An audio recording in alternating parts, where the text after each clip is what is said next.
Assalamualaikum warahmatullahi wabarakatuh. Alhamdulillahi rabbil alamin wa bihi nasta'in wassalatu wassalamu ala khatamil anbiya'i wal mursalin nabiyina Muhammadin wa ala alihi wa ashabihi ajma'in amma ba'du. Kita bersyukur kepada Allah Azza wa Jal kerana pada pagi ini kita dapat menyambung perbincangan kita dalam kitab Aqidah Al-Aqidatul Wasitiyah karangan Syekhul Islam Ahmad ibn Abdul Halim Ibn Abdus Salam Ibn Taymiyah Al-Harrani Al-Hambali rahimahullahu ta'ala. Setelah mana kita membincangkan muqaddimah peristiwa berlakunya qiyamah, iaitulah tiupan sangkakala ataupun trompet untuk berlakunya qiyamah. Dan seterusnya isu yang disebutkan oleh Syekhul Islam Ibn Taymiyah, dia kata fatu'adul arwah ila al-ajsad, lalu dikembalikan ruh ke jasad. Wa taqumul qiyamatu allati akhbara Allah biha fi kitabih wa ala lisani rasulih sallallahu alaihi wasallam wa ajma'a 'alaiha al-muslimun. Lalu berlakulah kiamat yang Allah Ta'ala telah beritahu berkenaan dengannya dalam kitabnya dan diberitahu oleh Rasulnya sallallahu alaihi wasallam dan telah disepakati atasnya seluruh orang Islam. Fayaqumun nasu min quburihim li rabbil alamin. Lalu manusia yang mati semuanya akan bangkit hidup semula menuju Tuhan sekalian alam, untuk menghadap Tuhan sekalian alam daripada kubur mereka, daripada tempat mayat mereka disemadikan, di mana jua ia disemadikan. Hufatan uratan ghurla, dalam keadaan berkaki ayam, tidak berkasut, uratan, tidak berbalut, tidak berpakaian, ghurlan, tidak berkhatan. Wa tadnu minhum asy-syamsu wa yuljimuhumul 'araq, dan matahari akan dekat kepada mereka dan mereka akan ditenggelami oleh peluh mereka sendiri.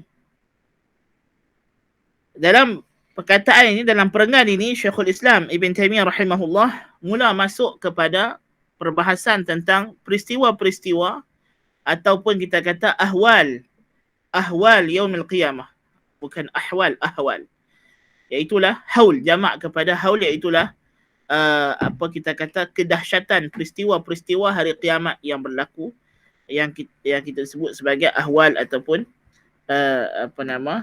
ahdath, peristiwa-peristiwa besar yang berlaku pada hari kiamat. Yang dimaksudkan di sini adalah al-qiyamatul kubra, kiamat yang besar. Kerana kita kata kiamat terbahagi kepada dua, sughra itulah tidur, itulah mati, itulah mati, ya, dan juga kubra iaitulah hari akhirat. Ya, mati adalah kiamat sughra, kita dihidupkan dalam kubur setelah mana kita mati. Itu adalah kebangkitan yang pertama. Kemudian kita dibangkitkan sekali lagi daripada kubur kita ke alam yang baru, iaitulah hari akhirat. Sebab itulah dinamakan hari ini Yaumul Qiyamah, iaitulah hari di mana manusia bangkit semula daripada kubur mereka menuju kepada Tuhan sekalian alam. Dan hari kiamat ini Syekhul Islam Ibn Taymiyah rahimahullah telah menyebutkan di sini apakah dalil-dalilnya. Iaitulah akhbarallahu biha fi kitabih. Yang pertama dalilnya daripada Al-Quran Al-Karim. Yang kedua dalilnya daripada sunnah Nabi SAW. Dan yang ketiga dalilnya adalah ijma'ul ummah. Bahkan dia adalah ijma'ul rusul. Dia adalah kesepakatan para anbiya dan rasul bahawa semua para nabi dan rasul datang menyeru kaumnya, memperingatkan mereka tentang hari kiamat. Semenjak daripada Allah Ta'ala utuskan, semenjak Allah Ta'ala turunkan Adam AS, Nabi Adam AS ke bumi ini, qulna ihbitu minha jami'a fa imma ya'tiyannakum minni hudan faman tabi'a hudaya fala khawfun 'alaihim wa lahum yahzanun walladzina kafaru wa kadzabu biayatina ulaika ashabun nari hum fiha khalidun. Allah telah beritahu kepada Nabi Adam AS bahawa akan ada hari di mana dibangkitkan semula dan ada ganjaran terhadap amalan yang mereka kerjakan di muka bumi ini. Allah Ta'ala beritahu, minha khalaqnakum wa fiha nu'idukum wa minha nukhrijukum taratan ukhra. Daripada daripada bumi lah kamu diciptakan, tanah itu, dan kepada tanah kamu dikembalikan, dan daripadanya juga kamu akan dikeluarkan sekali lagi. Dalam surah Taha. Dan telah utuskan Nabi Nuh alaihissalam juga menceritakan perkara yang sama. Inna arsalna Nuhan ila qaumihi an anzir qaumaka min qabli an ya'tiyahum azabun alim. Qala ya qaumi inni lakum nadhirun mubin an i'budu allaha wattaquhu wa ati'un yaghfir lakum min dhunubikum wa yuakhirkum ila ajalin musamma inna ajalallahi idza jaa la yuakhkhar law kuntum ta'lamun. Nabi Nuh juga datang menceritakan peristiwa kiamat kepada kaumnya. Ya, kepada Nabi Nuh alaihissalam, Rasul yang pertama, Nabi Adam, Nabi yang pertama. Sehinggalah kepada Nabi dan Rasul yang terakhir, Nabi kita Muhammad sallallahu alaihi wasallam. Nabi Musa alaihissalam, wahyu yang pertama. Pada malam dia bertemu Allah, dia mendengar suara Allah di Bukit Tursina.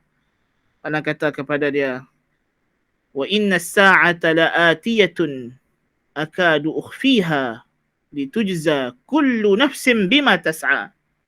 Dan sesungguhnya kiamat itu pasti berlaku. Hampir sahaja aku akan menzahirkannya. Akadu ukhfiha. Ada yang kata maknanya hampir sahaja aku, kerana terlalu tersembunyi waktunya, Tuhan kata hampir aku menyembunyikan waktunya daripada diriku sendiri. Kerana terlalu tersembunyi. Tak ada siapa tahu. Tapi Tuhan kata, wa inna sa'ata la'atiyatun. Pasti dia akan datang. Akadu ukhfiha litujza kullu nafsin bima tas'a. Supaya setiap jiwa itu dibalas dengan apa yang dia kerjakan. Nabi Musa alaihissalam diutuskan Allah Ta'ala untuk mengajak manusia bersiap sedia pada hari kiamat. Nabi Isa alaihissalam juga begitu. Nabi kita Muhammad sallallahu alaihi wasallam juga begitu. Semuanya diutuskan untuk menceritakan tentang hari kiamat kerana dia adalah matlamat. Kita hidup di dunia ini tujuannya adalah preparation, tujuannya adalah persediaan untuk kita hidup di hari akhirat. Sama ada syurga ataupun nas'alullah al-afiyah wa na'udzubillahi minan nar. Sama ada syurga, nas'alullah al-jannah, ataupun neraka, na'udzubillahi minan nar. Itulah kehidupan yang abadi, yang sebenar-benarnya, yang manusia perlu persiapkan diri mereka. Maka sebab itulah menyeru manusia beriman kepada hari kiamat adalah teras agama. Teras agama. Dzalikal kitabu la raiba fihi hudan lil muttaqin alladhina yu'minuna bil ghaibi wa yuqimuna as-salata wa mimma razaqnahum yunfiqun. والذين يؤمنون بالغيب ويقيمون الصلاة وما رزقناهم ينفقون. Yu'minuna bil ghaib. Mereka beriman dengan hari akhirat. Beriman dengan ghaib. Ghaib. Ya. Beriman dengan ghaib itu merangkumi antara perkara ghaib ialah hari akhirat. Di antara perkara ghaib ialah hari akhirat. Dan Allah Subhanahu wa taala mencela orang yang kafir kerana mereka kufur dengan Allah dan kufur dengan hari akhirat. Kufur dengan Allah dan kufur dengan hari akhirat. Ya. Jadi beriman dengan hari akhirat adalah perkara yang penting dan dalilnya telah datang begitu banyak dalam Al-Quran dan Sunnah seperti yang kita akan sebutkan nanti. Tetapi perbahasan kita adalah di sini bagaimana Al-Quran dan Sunnah memberitahu kepada kita bahawa adanya kehidupan selepas mati, adanya hari akhirat. Macam mana dia bagi tahu kita? Adakah dia sekadar habaq dekat kita akan ada hari akhirat macam tu saja? Ataukah Al-Quran datangkan kepada kita bukti-bukti yang nyata, yang jelas dari sudut akal dan logik bahawa hari akhirat itu pasti berlaku? Kalau kita tanya ahli kalam, mungkin kebanyakan mereka akan menjawab dengan jawapan yang pertama. Dia kata Al-Quran hanya bagi tahu kepada kita akhirat. Dia tidak bagi tahu kepada kita dalil dan bukti. Tetapi ahli sunnah wal jamaah menentang sekeras-kerasnya dakwaan yang dibawa oleh ahli kalam ini. Bahkan sebaliknya kita mengatakan telah begitu jelas ayat-ayat dalam Al-Quranul Karim menunjukkan bahawa Allah Azza wa Jalla bukan sekadar memberitahu kepada kita tentang berlakunya hari kiamat dengan sekadar beritahu, tetapi juga ia disertai dengan pembuktian. Pembuktian secara logika, pembuktian secara jelas. Apa yang kita sebutkan bahawa Al-Quranul Karim telah memberitahu kepada kita Berlakunya hari kiamat adalah sesuatu yang mungkin, sesuatu yang boleh, bukan mustahil.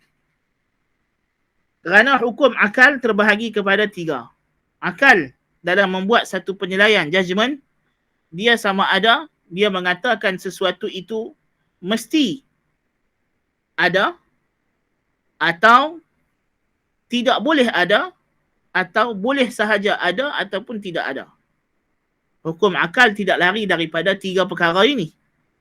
Akal kita, apa benda pun dalam dunia ni, kita duk fikir apa benda pun tentang kehidupan kita ke apakah, apa berita yang sampai dekat kita, akal tapis 3 benda.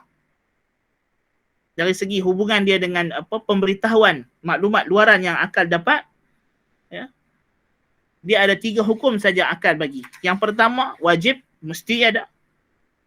Tak boleh tak ada. Kalau tak ada, tak mustahil. Itu kita nama hukum dia wajib akli, wajib pada akal. Atau akal kata mustahil, mumtani' aqlan, tak mungkin boleh ada. Atau akal kata ada pun boleh, tak ada pun boleh. Itulah cara akal kita berfungsi. Jadi, adanya hari akhirat. Adanya hari akhirat. Secara asasnya hari akhirat ini, kalau diberitahu kepada akal yang sejahtera, yang waras, bahawa bahawa lepas mati ada lagi kehidupan alam yang baharu. Apakah hukum asas yang akal akan bagi? Tanpa sebarang sumber daripada wahyu atau sebagainya, sebelum datang wahyu dan sebagainya, apakah yang akal akan beri judgement kepada khabar ini? Jawapannya adalah yang ketiga, harus. Maknanya akal tidak menolak dan tidak menafikan dan tidak juga mengatakan ia mesti ada. Dari segi hukum dia boleh ada, boleh juga tidak ada. Tetapi datangnya wahyu memberikan dalil-dalil yang lebih banyak sehingga kan akal telah naikkan level hukumnya kepada hari akhirat daripada ianya hanya sekadar harus kepada wajib. Ini kita akan sebut nanti kenapa sebenarnya hari akhirat adalah darurah aqliyah. Secara akalnya mesti kena ada. Bukan saja boleh ada, bahkan mesti kena ada. Ya. Sebelum itu kita nak bincangkan dari sudut yang pertama tadi. Kita kata akal segi asasnya tidak memustahilkan, tidak menolak kewujudan hari akhirat. Ini benda yang penting kita kena tahu.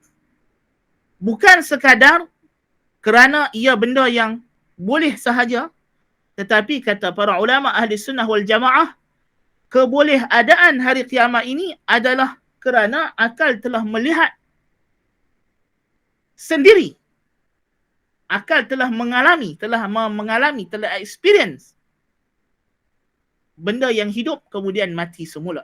Benda yang mati kemudian hidup semula. Ini yang disebut dalam istilah ilmu kalam sebagai al-imkanul khariji. Kebolehadaan secara luaran, secara pasti. Makna kata, hari akhirat bukan sahaja ia satu cerita, tetapi ia telah pun dialami oleh manusia sehingga akal tidak lagi sekadar mengatakan boleh sahaja ia ada, bahkan ia pasti ada. Bukan sekadar sesuatu yang boleh-boleh ada, bahkan dia naik sampai ke tahap memang kena ada. Sebab dia telah menyaksikan, telah merasai dan mengalami banyak benda yang dulunya mati kemudian hidup semula. Maka ia bukan sesuatu yang ganjil dan pelik lagi bagi akal. Apabila diberitahu oleh seorang Nabi atau seorang Rasul kepadanya, selepas kamu mati, kamu akan dihidupkan semula. Apa yang Rasul cakap ini bukanlah sesuatu yang akal memustahilkannya. Bahkan akal memang sudah lama bersedia untuk menerima pemberitahuan tersebut. Ya. Bahkan itu hanyalah sekadar satu kepastian bagi akal. Kerana akal memang dah menganggarkan perkara itu pasti akan berlaku lebih awal. Allahu Akbar kabirah. Inilah kita nak kata bahawa manhaj ahli sunnah wal jamaah ini adalah manhajun aqli. Manhaj yang bersifat logik. Ahli sunnah wal jamaah membina akidah mereka di atas logik. Logik adalah ukuran yang penting dalam menerima atau menolak sesuatu kebenaran. Apa yang tidak logik pasti batil, kerana Allah Ta'ala tidak pernah menciptakan tidak pernah memberitahu kepada kita sesuatu yang tidak logik. Benda yang tak logik confirm batil. Ya. Sebab Al-Quran dan sunnah Nabi SAW tidak pernah menceritakan kepada kita sesuatu yang tidak logik. Walaupun kadang-kadang dia bawa perkara-perkara yang menghairankan akal. Dan kadang-kadang benda tu akal sudah pun tahu tapi terlupa. Maka tugas wahyu adalah untuk memperingatkan. Sebab itulah Allah Ta'ala namakan wahyu sebagai az-zikr, peringatan. Dan tugas Nabi adalah sebagai muzakkir, pemberi ingat. Ya. Jadi, bagaimanakah Al-Quranul Karim dalam berhujjah dengan perkara ini? Bagaimana Al-Quran berhujjah mengisbatkan kewujudan apa yang kita sebut sebagai hari akhirat? Yang pertama hujjahnya ada 3 jalan. Secara umumnya ada 3 jalan, 3 kaedah, 3 metod yang Allah Azza wa Jalla gunakan sebagai hujjahannya kepada manusia untuk mengisbatkan adanya hari akhirat, adanya kebangkitan, hidup selepas mati. Hujah yang pertama atau metod yang pertama adalah mengisbatkan kemungkinan berlakunya kehidupan selepas mati itu dengan dalil berlakunya sesuatu yang dulu mati kemudian dihidupkan semula. Ini adalah dalil yang sangat kuat. Iaitu dipertunjukkan, dipertontonkan kepada panca indera manusia ada benda yang hidup, ada benda yang hidup mati kemudian hidup semula. Ya. Yang kedua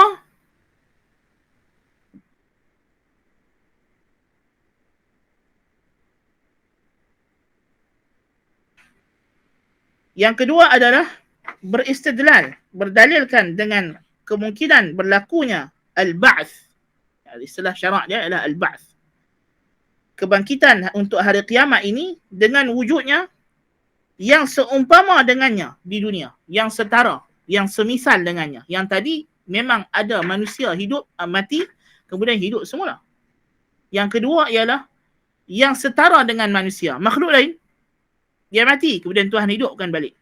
Kalau makhluk itu Tuhan boleh buat, tentulah kepada manusia juga boleh. Kerana kedua-duanya makhluk. Kan? Dan jenis yang ketiga ialah berdalilkan tentang kemungkinan dan keboleh adaan kebangkitan selepas mati itu dengan berlakunya sesuatu perkara yang lebih besar dan lebih hebat daripada hari akhirat. Kejadian yang lebih lagi tapi dia berlaku. Lebih ajaib lagi, lebih mengagumkan akal lagi, tetapi benda itu berlaku.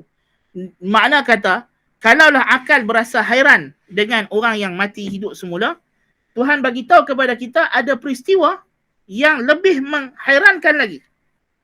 Telah pun berlaku dan kamu telah terima benda tersebut berlaku. Jadi kenapa kamu nak hairan dengan berlakunya kehidupan semula setelah mati?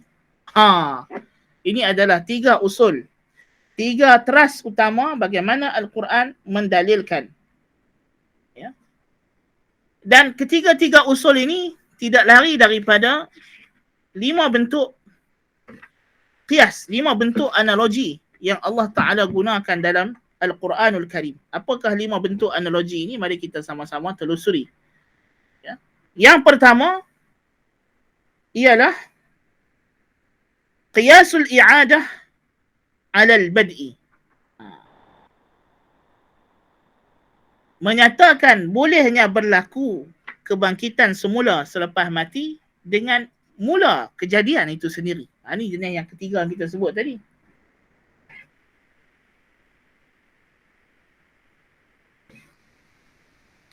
Iaitulah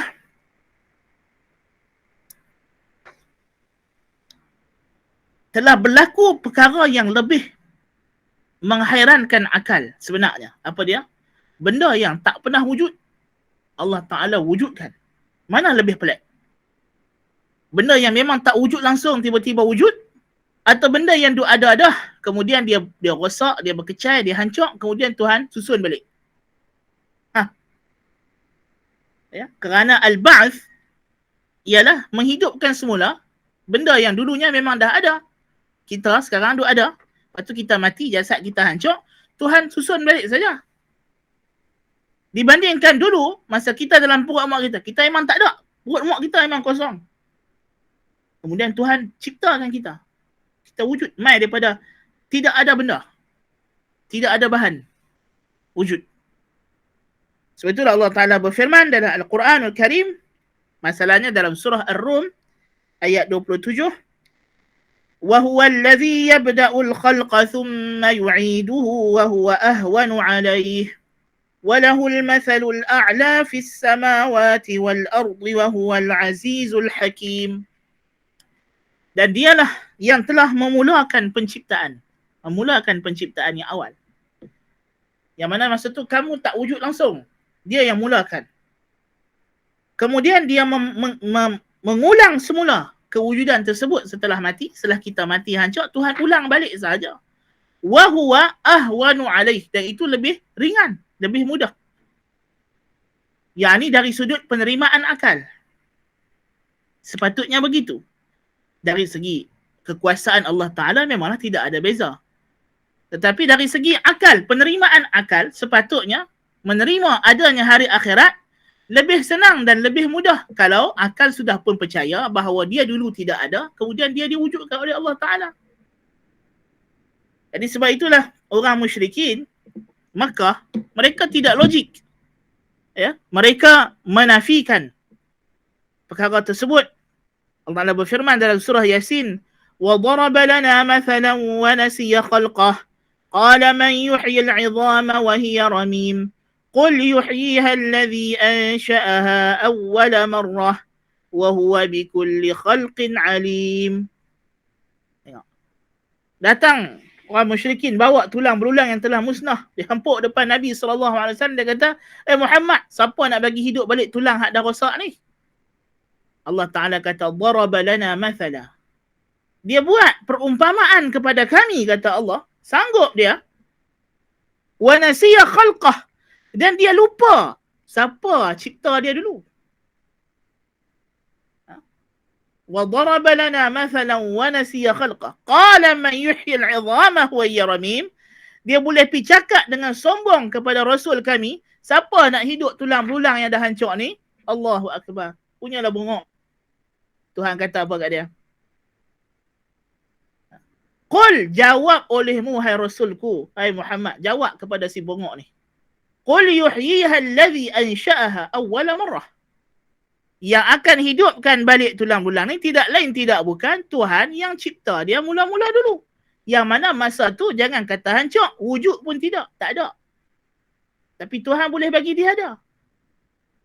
Wa huwa bikulli syai'in alim. Dan dia maha mengetahui. Selok belok tulang ni, kalaupun dah hancur, tang mana bahagian dia duk ada di muka bumi ni, Tuhan tahu. Duk dalam perut mana, duk di celah mana, Tuhan tahu. Tuhan boleh kembalikan, Tuhan boleh himpunkan. Ya. Qul yuhyiha alladhi ansha'aha awwala marrah wa huwa bikulli khalqin alim. Jadi tengok, itu Tuhan jadikan perumpamaan, permisalan. Ya.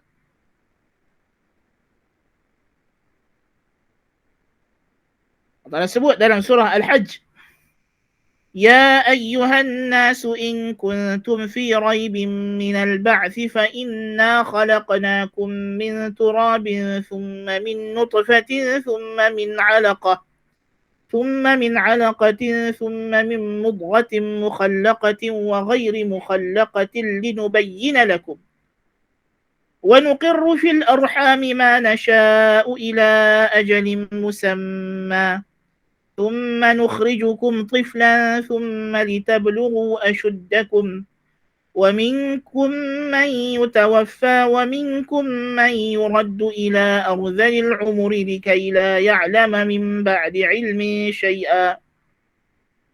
Yang kata, wahai manusia, kalau kamu ragu-ragu tentang al-ba'ats, tentang kehidupan semula, bangkit selepas mati di akhirat, maka ketahuilah sesungguhnya fa inna khalaqnakum min turabin. Kami dulu cipta kamu daripada tanah, kamu tak ada.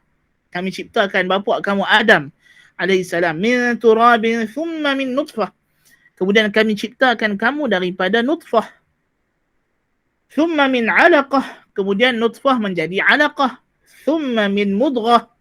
Kemudian daripada alaqah jadi mudghah, segumpal daging, segumpal darah.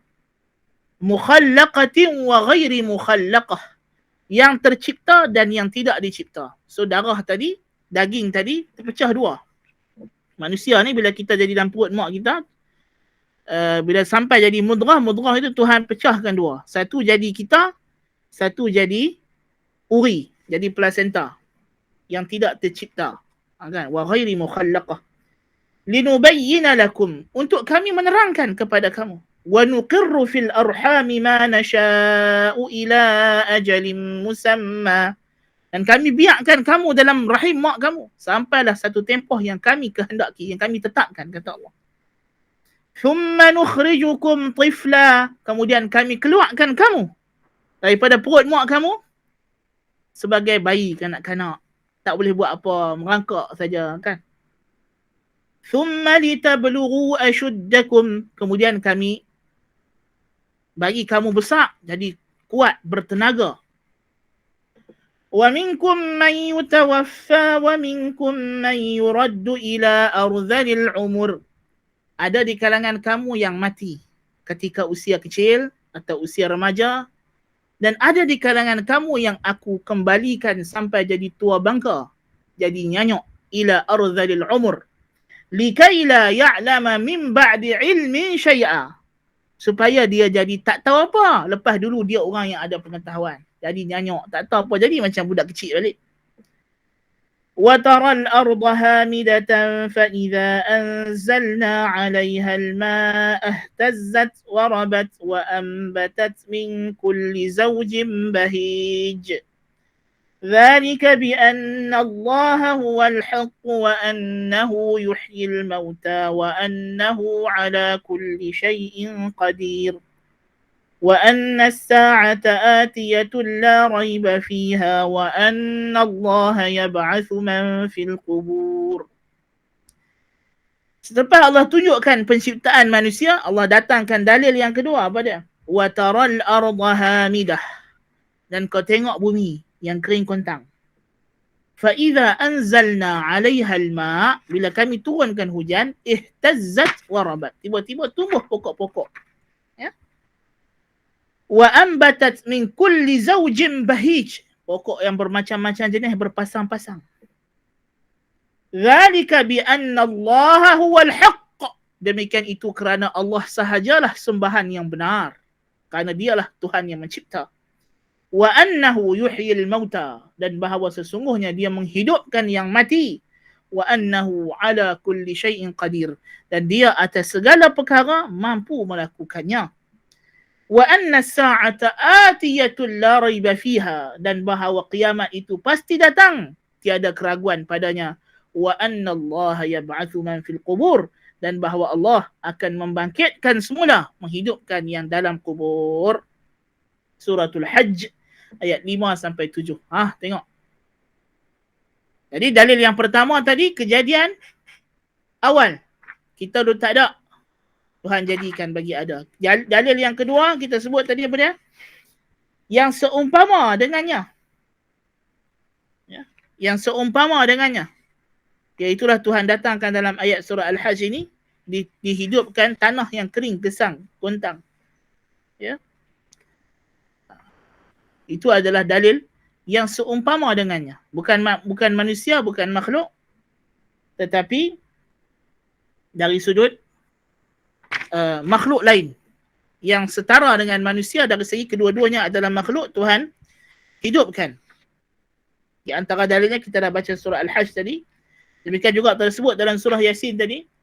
قل يحييها الذي أنشأها أول مرة وهو بكل خلق عليم الذي جعل لكم من الشجر الأخضر نارا فإذا أنتم منه توقدون. Dan yang menjadikan untuk kamu daripada pokok yang hijau api. Ya. Macam mana dia hidupkan daripada pokok yang hijau itu jadikan bahan bakar. Ya. Itu juga dalil ba'ats. Dalil kehidupan. Ya, dalil kehidupan semula lepas mati. Allah boleh hidupkan daripada kayu yang kering, daripada pokok yang hijau mati. Daripada dia pokok yang mati, tiba-tiba kamu boleh gurih keluar api. Allahu Akbar. Ya. So itu adalah dia panggil qiyas al-i'adah ala ihya'il ardil maitah. Membanding analogi antara kehidupan selepas mati dengan menghidupkan bumi yang mati, tanah yang gersang. Tanah yang gersang. Ada banyak datang qiyas ini dalam Al-Quran Al-Karim. Ya. Dan di antaranya tadi juga kita sebut qiyas mengeluarkan api daripada pokoknya hijau, itu juga satu lagi bentuk qiyas. Ya. Ini dua perkara ini termasuk dalam kategori yang kedua, iaitulah berdalilkan yang seumpama dengan manusia, ya. Di antara masuk kategori yang pertama, qiyas yang kategori yang pertama kita sebut tadi ialah kejadian awal manusia. Qiyas kejadian awal manusia. Ini adalah yang lebih utama, lebih menghairankan. Ini masuk kategori yang ketiga, Afwan. Ya. So kita kalau segi tertib tinggi dia adalah yang ketiga, itu yang awal. Iaitulah qiyas. Kita sebut tadi 3 metodologi. Di bawah setiap metodologi ini kita dapati ada beberapa cara Al-Quran bawa.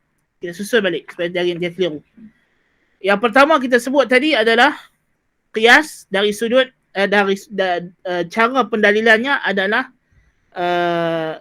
yang paling besar Al-Quran guna ialah kejadian yang lebih mengagumkan, lebih menakjubkan, lebih menghairankan daripada hidup lepas mati. Apa dia? Penciptaan manusia yang awal. Ketika mana manusia tak wujud, kemudian Allah wujudkan. Ini lebih dahsyat. Yang kedua, penciptaan langit dan bumi. Ya.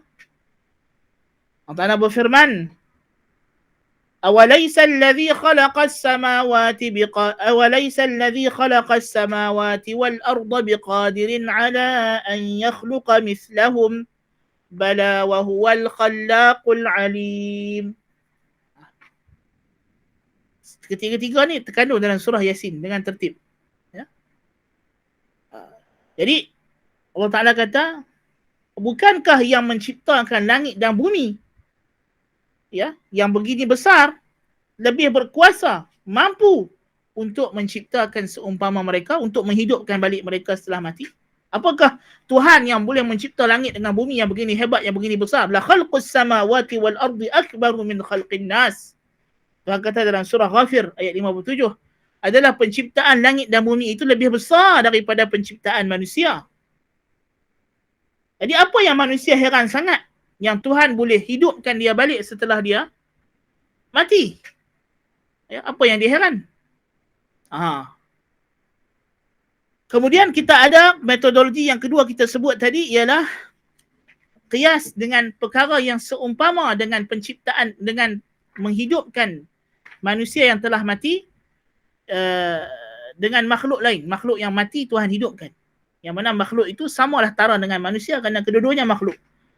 Dalam bentuk ini kita dapati ada dua cara. Yang pertama ialah Tuhan berdalilkan dengan bumi, tanah yang gersang. Tuhan hidupkan dengan disuburkan dengan turun hujan. Dan dengan cara dikeluarkan api daripada pokok yang hijau, kemudian mati menjadi kayu api. Ya. Ini juga adalah cara yang Allah Ta'ala datangkan dalil bahawa dia boleh menghidupkan yang telah mati.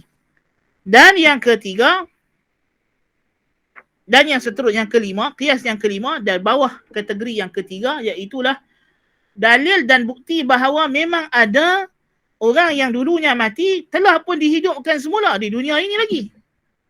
Ini berlaku. Dalam suratul Baqarah sahaja ada 5 kejadian.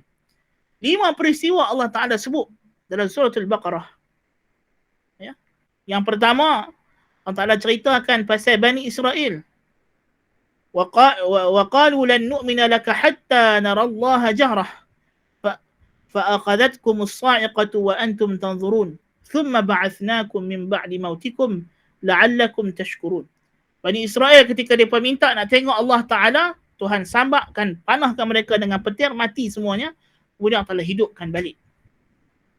Ya, itu dalam suratul Baqarah disebutkan peristiwa tersebut. Kemudian diceritakan Baqarah Bani Israel, lelaki yang mati dibunuh, tidak tahu siapa pembunuhnya, akhirnya disuruh sembelih anak lembu betina, dipukul sebahagian anggota tubuh lembu tersebut kepada mayat, kemudian mayat itu hidup balik dan bagi tahu kepadanya, kepada keluarga dia, siapa yang bunuh dia. Yang ketiga, peristiwa alam tara ila alladhina kharaju min diyarihim wa hum ulufun hadhara al-maut faqala lahumullahu mutu thumma ahyahum. Sekumpulan Bani Israel yang lari keluar daripada kampung mereka kerana takut wabak penyakit yang melanda kampung mereka, takut mati, hadhara al-maut. Ulufun, beribu-ribu mereka. Sampai di satu kawasan tanah lapang, Allah Ta'ala matikan semua mereka. Awwalihim ila akhirihim. Daripada awal sampai habis. Yang keluar dari kampung tu, yang takut mati tu, mati tengah jalan. Ya. Lalu salah seorang pada Nabi Bani Israel lalu kawasan tersebut, dia berdoa kepada Allah, ya Allah, hidupkanlah mereka semua. Kemudian Allah hidupkan balik mereka. Ini yang ketiga. Yang keempat. Ya. Yang pertama tadi, Bani Israel kena panah petir, anak lembu Bani Israel, ya. Kemudian lembu Bani Israel, kemudian Bani Israel yang lari keluar daripada kampung mereka, lari daripada wabak ta'un ini, ya. Yang keempat ialah Nabi Ibrahim alaihissalam. Nabi Ibrahim alaihissalam, ya. Allah Ta'ala hidupkan untuk Nabi Ibrahim burung yang dia sembelih, yang dia cincang daging burung tersebut. Thumma du'uhunna ya'tinaka sa'ya. Jadi inilah banyak peristiwa disebut dalam surah Al-Baqarah. Kemudian dalam surah Al-Kahf, Ashabul Kahfi, Tuhan ceritakan mereka ditidurkan kemudian dibangkitkan semula 300 tahun. Ya. Dan yang kelima dan peristiwa yang kelima disebut dalam surah Al-Baqarah ialah yang di dalam tafsir disebut namanya Uzair, ya, yang dihidupkan semula setelah dia mati 100 tahun. Fa amatahu Allahu mi'ata 'amin thumma ba'athah. Ya. Aw kalladhi marra 'ala qaryatin wa hiya khawiyatun 'ala 'urushiha qala anna yuhyi hadhihi Allahu ba'da mautiha فأماته الله 100 عام ثم بعثه قال كم لبثت قال لبثت يوما أو بعض يوم قال بل لبثت 100 عام فانظر إلى طعامك وشرابك لم يتسنه وانظر إلى حمارك ولنجعلك آية للناس وانظر إلى العظام كيف ننشزها ثم نكسوها لحما فلما تبين له قال أعلم أن الله على كل شيء قدير. Kemudian yang kelima ialah peristiwa telah hidupkan burung bagi Nabi Ibrahim alaihissalam. 5 peristiwa tersebut dalam surah Al-Baqarah sahaja tentang benda makhluk manusia yang mati hidup balik. Bukan makhluk lain, manusia itu sendiri. Dalam surah Ali Imran disebutkan mukjizat Nabi Isa alaihissalam, menghidupkan yang mati. Ya. So boleh berlaku. Setelah pun berlaku, ada orang yang mati hidup balik. Dan peristiwa ini, 5 peristiwa ini dan peristiwa yang berlaku dalam mukjizat Nabi Isa alaihissalam disaksikan oleh begitu ramai orang. Siapa dia? Mereka ni Bani Israel, iaitulah aktsarun nas. Mereka adalah golongan manusia yang ramai, ahli kitab Yahudi dan Nasrani. Mereka beriman dengan benda ni dan telah diriwayatkan kepada mereka nenek moyang mereka secara mutawatir turun menurun. Jadi majoriti manusia beriman dan percaya peristiwa ni memang benar-benar berlaku. Semua kejadian manusia hidup semula ini, dia diimani oleh Nasrani, oleh Yahudi, oleh umat Islam. Dan ini adalah 3 kelompok terbesar manusia. Dan yang lain ikut mereka sahaja. Dia adalah khabar mutawatir. Dia adalah berita mutawatir yang disampaikan dari generasi ke generasi bahawa telah ada sejumlah manusia yang dulunya mati, kemudian hidup balik. Kalau sudah sampai kepada akal khabar mutawatir ini, benda ini tak mungkin manusia dustakan. Sebab dia khabar yang diceritakan dari ramai orang dengan pelbagai tempat, dari generasi ke generasi. So dia mustahil sesuatu yang palsu. Apatah lagi bila turun wahyu, maka itu telah mengkonfirmkan lagi perkara tersebut.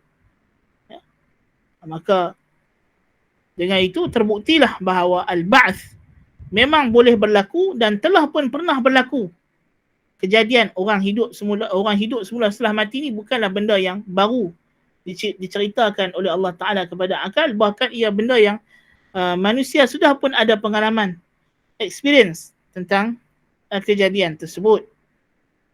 So ini adalah bagaimana Al-Quranul Karim mengisbatkan, menisbahkan ataupun menjelaskan kepada kita dalil-dalil kemungkinan untuk berlakunya al-ba'th. Bahkan bukan sekadar itu sahaja, bahkan dia adalah dalil imkan khariji bahawa memang benar-benar ianya boleh berlaku dan membawa kepada satu kesimpulan yang lebih tinggi lagi, iaitulah kehidupan semula selepas mati adalah perlu, adalah satu kemestian untuk melengkapkan keadilan Allah Subhanahu wa taala. Dia adalah kelaziman hikmah Allah Subhanahu wa taala. Ini yang apa yang kita sebut sebagai daruratul ba'th, kemestian adanya kehidupan semula lepas mati untuk menegakkan keadilan, dan dia termasuk daripada kelaziman sifat hikmah Allah Subhanahu wa taala. Sebab itulah Allah Ta'ala jadikan hari akhirat sebagai dalil menafikan bahawa dia menciptakan alam ini secara sia-sia. Kerana kalau tidak ada hari akhirat, maknanya Allah Ta'ala cipta alam ini sia-sia. Afahasibtum annama khalaqnakum abatha wa annakum ilayna la turja'un. Apakah kamu menyangka kami ciptakan kamu ini sia-sia macam tu saja? Dan kamu tidak akan dikembalikan semula kepada kami? Maknanya kalau tidak ada ba'ath, tidak ada kehidupan selepas mati, yang di sana akan berlaku al-jaza', pembalasan terhadap amalan. Berlakunya ad-din. Maliki yaumiddin, yaumuddin. Kalau tidak ada yaumuddin, maka penciptaan alam ini adalah benda yang tak berfaedah, benda yang sia-sia. Ayahsabul insanu an yutraka suda? Alam yakun nutfatan min mani yumna. Allah Ta'ala sebut, apakah manusia menyangka mereka itu diciptakan, ditinggalkan begitu sahaja tanpa disuruh dan dilarang? Ayahsabul insanu an yutraka suda? Alam yakun nutfatan min mani yumna. Bukankah mereka dulu hanyalah nutfah daripada mani yang dipancutkan? Ya. Jadi Allah Subhanahu Wa Taala kata, maknanya takkanlah aku nak cipta kamu ni macam tu sia-sia tanpa aku suruh dan aku larang kamu itu dan ini. Yang kemudian melazimkan daripada suruhan dan larangan itu akan ada balasan di hari akhirat. Ya. Dan dalam surah Ali Imran, Allah Ta'ala kata, alladzina yadhkuruna Allah qiyaman wa qu'udan wa ala junubihim wa yatafakkaruna fi khalqis samawati wal ard. Rabbana ma khalaqta hadha batila. Subhanak. Faqina azaban nar. Tengok. Mereka yang berfikir tentang kejadian langit dan bumi. Alladzina yadhkuruna Allah. Mereka yang mengingati Allah. Qiyaman, dalam keadaan berdiri. Wa qu'udan, dalam keadaan duduk. Wa ala junubihim, dan ketika berbaring. Wa yatafakkaruna fi khalqis samawati wal ard. Dan mereka merenung dan berfikir tentang kejadian langit dan bumi. Penciptaan alam. Mencari tanda-tanda kebesaran kekuasaan Allah. Mereka akan kata apa? Rabbana ma khalaqta hadza batila. Wahai Tuhan kami, tak mungkin kamu ciptakan semua ini sia-sia. Subhanak, maha suci engkau daripada buat perkara sia-sia. Faqina azaban nar, oleh itu lindungilah kami daripada azab neraka. Pasal apa? Pasal automatically bila mereka tahu kata alam ni Tuhan tidak cipta untuk sia-sia, maknanya pasti akan ada alam lain yang menanti. Di alam itu akan ada al-jaza', pembalasan. Syurga dan neraka. Maka orang yang menggunakan akal tadi untuk berfikir, yang merenung kejadian alam, melihat kebesaran Allah Ta'ala, dia pasti mengakui bahawa pasti akan ada hari akhirat. Pasti ada yaumuddin, hari pembalasan. Ini juga bentuk wajah bagaimana Allah SWT memberitahu kepada kita bahawa kewujudan hari akhirat adalah satu kemestian selama mana kita beriman bahawasanya Allah Ta'ala bersifat dengan hikmah, bersifat dengan namanya Al-Hakim, Maha Bijaksana, tidak melakukan sesuatu perkara secara sia-sia. Ya. Adapun orang yang mengingkari Al-Ba'th, mengingkari Al-Ba'th ini berpunca daripada kesilapan mereka dalam melihat, dalam beriman kepada sifat-sifat Allah Azza wa Jal, atau kesilapan mereka dalam memahami tabiat kewujudan alam ini. Tidak lari daripada dua. Orang yang mengingkari Al-Ba'th, mengingkari adanya hari akhirat, syubhat mereka tak lari daripada dua kategori. Sama ada syubhat mereka berkenaan sifat-sifat Allah Azza wa Jal, sama ada mereka menafikan sifat hikmah, atau mereka merasakan Allah itu kurang kudrahnya atau kurang ilmunya. Betul, Allah Ta'ala berdalilkan dengan ilmu. Qul yuhyiha alladhi ansha'aha awwala marrah wa huwa bikulli khalqin alim. Kenapa kamu nak rasa pelik sedangkan Allah mengetahui tang mana juga tulang belulang kamu ada? Jadi kalau kamu percaya Allah Maha mengetahui, kenapa kamu rasa Allah tak boleh hidupkan balik yang telah mati? Awalaysa alladhi khalaqa as-samawati wal arda biqadirin ala an yakhluqa mithlahum bala wa huwa al-khallaqul alim innama amruhu idza arada shay'an an yaqula lahu kun fayakun fasubhanalladhi biyadihi malakutu kulli shay'. Jadi Allah Ta'ala jelaskan kesempurnaan qudrahnya, kesempurnaan kerajaannya, kesempurnaan ilmunya, dan seterusnya kesempurnaan hikmahnya. Jadi kalau syubhatnya pada sifat Allah Ta'ala, Allah telah jelaskan bahawa sifat Allah Ta'ala yang maha sempurna ini melazimkan kamu kena beriman adanya hari akhirat, sebab tidak ada apa yang mustahil bagi Allah Ta'ala. Dari sudut kemampuan Allah, Al-Ba'th tidak mustahil. Ya. Adapun dari syubhat, kalau syubhatnya berkaitan dengan tabiat alam ini, maka ini kita kena balik kepada asal lah. Maksud tabiat alam ni maknanya dia mengingkari kewujudan pencipta. Kalau dia mengingkari kewujudan pencipta, atheist, confirm dia akan ingkar Al-Ba'th. Dia akan ingkar kehidupan selepas mati.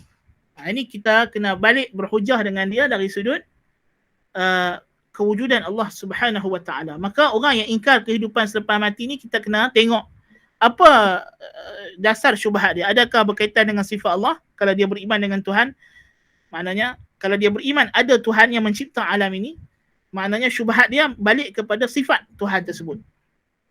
Ya. Dan kalau dia tidak beriman adanya Tuhan, maka itu adalah syubhat asalnya. So kita kena balik kepada isu kewujudan Allah Subhanahu wa Ta'ala. Ya. Jadi itulah apa yang kita nak bincangkan pada hari ini berkaitan dengan dalil-dalil Al-Ba'th, dan insya-Allah kita akan sambung pada minggu depan apa dia hakikat Al-Ba'th, apa dia yang katakan Ba'th itu, apa yang akan dibangkitkan balik. Jasad kita sahajakah, roh sahajakah, adakah jasad yang sama atau diciptakan jasad yang baru, apa dia? Itu insya-Allah kita akan bincangkan pada kelas yang akan datang biiznillah taala, dan seterusnya kita masuk peristiwa-peristiwa yang berlaku pada hari kiamat. Wallahu ta'ala alam bis-shawab. Ada soalan?